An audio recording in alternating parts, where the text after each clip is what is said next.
Assalamualaikum warahmatullahi wabarakatuh. Alhamdulillahirabbil alamin wa bihi nasta'in ala umuri dunya waddin. Wassalatu wassalamu ala asyrofil anbiya wa imamil mursalin sayyidina wa maulana Muhammad wa ala alihi washabbihi ajmain, amma ba'd. Sahabat beduk yang berbahagia, pada kesempatan kali ini saya akan berbagi tentang bagaimana bulan Ramadan ini adalah bulan untuk kita membaca. Kita coba kita belajar histori, sejarah bagaimana Al-Quran itu pertama kali diturunkan oleh Malaikat Jibril, kemudian disampaikan oleh Kanjeng Nabi Muhammad SAW. Itu ayat yang pertama apa? Yaitu Iqra. Iqra itu artinya adalah bacalah, bacalah. Dan kemudian nama kitabnya adalah Quran, bacaan. Ini menurut berbagai pendapat ulama. Coba kita merefleksikan ya, kenapa kemudian Al-Quran yang diturunkan itu malah Iqra, bukan wattaqullah atau diperintah untuk aqimis sholat, tapi yang pertama kali adalah Iqra bismi rabbikal ladzi khalaq. Dan waktu itu Kanjeng Nabi ketika disuruh membaca oleh Malaikat Jibril, jawabannya Kanjeng Nabi adalah ma ana biqari, ya Muhammad Iqra. Kanjeng Nabi menjawab ma ana biqari, saya tidak bisa membaca. Sampai kemudian diulangi Malaikat Jibril pertanyaan yang sama, Iqra, sampai 3 kali, sehingga Kanjeng Nabi dibantu untuk didekap oleh Malaikat Jibril, Iqra ya Muhammad. Baru yang ketiga kali Iqra bismi rabbikal ladzi khalaq, khalaqal insana min 'alaq, dan seterusnya itu. Kemudian baru bisa Kanjeng Nabi. Nah, dalam hal ini ternyata ketika kita membaca sebuah sejarah, masyarakat jahiliyah itu dulunya memang masyarakat yang dikenal dengan ummi ya, yaitu masyarakat yang notabene sedikit sekali yang bisa membaca dan menulis. Hanya beberapa orang yang bisa membaca. Dan waktu itu ternyata yang diunggulkan malah orang yang kuat hafalannya. Makanya terkenal memang orang Arab itu adalah orang yang kuat memorinya, kuat hafalannya.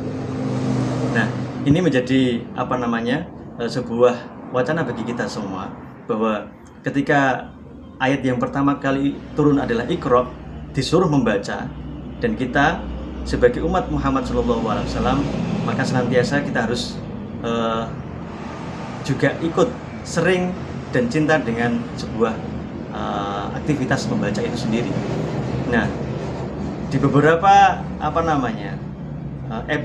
periode Islam kemudian bisa jaya, dengan istilah lain adalah Golden Age, masa keemasan. Itu dikarenakan memang karena kepemimpinan waktu itu dinasti Abbasiyah itu menggenjot Harun ar-Rasyid ya, yang memimpin adalah Harun ar-Rasyid ketika itu, menggenjot potensi-potensi umat Islam.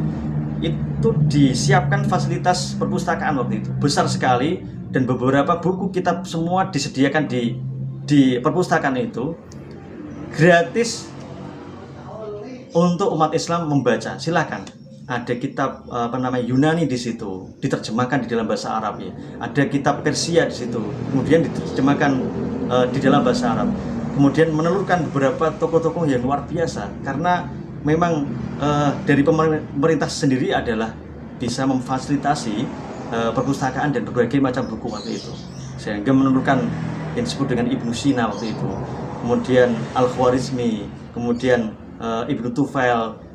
Tokoh-tokoh ahli ulama Islam waktu itu muncul semua. Tokoh ahli arsitek, bukan hanya sekedar agama saja. Ada tokoh kedokteran yaitu Ibnu Sina. Karyanya Atib ya, kedokteran di situ. Dan berbagai ulama yang lain semuanya muncul.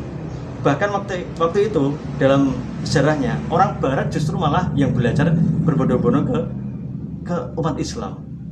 Nah, ini yang kemudian ditangkap oleh beberapa kepemimpinan khalifah Abbasiyah, bahwa memang negara bisa berkembang beradab ya, punya peradaban yang maju, itu satu faktor yang harus kita perhatikan, yaitu adalah semuanya sivitasnya, masyarakatnya bisa gemar untuk senantiasa membaca.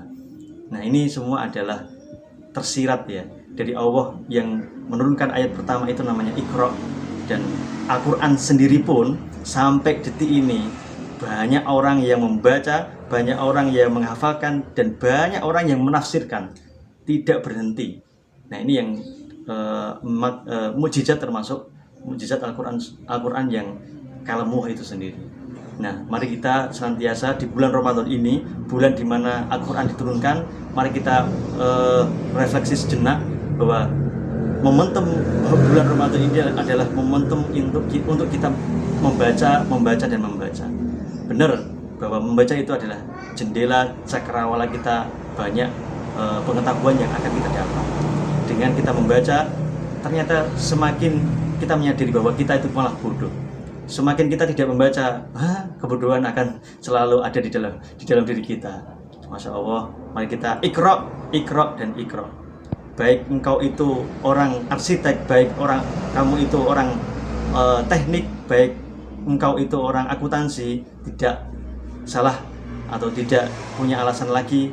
Kita harus senantiasa untuk selalu membaca. Jangan kemudian kita sombong tak perlu membaca. Mungkin itu yang bisa kami sampaikan.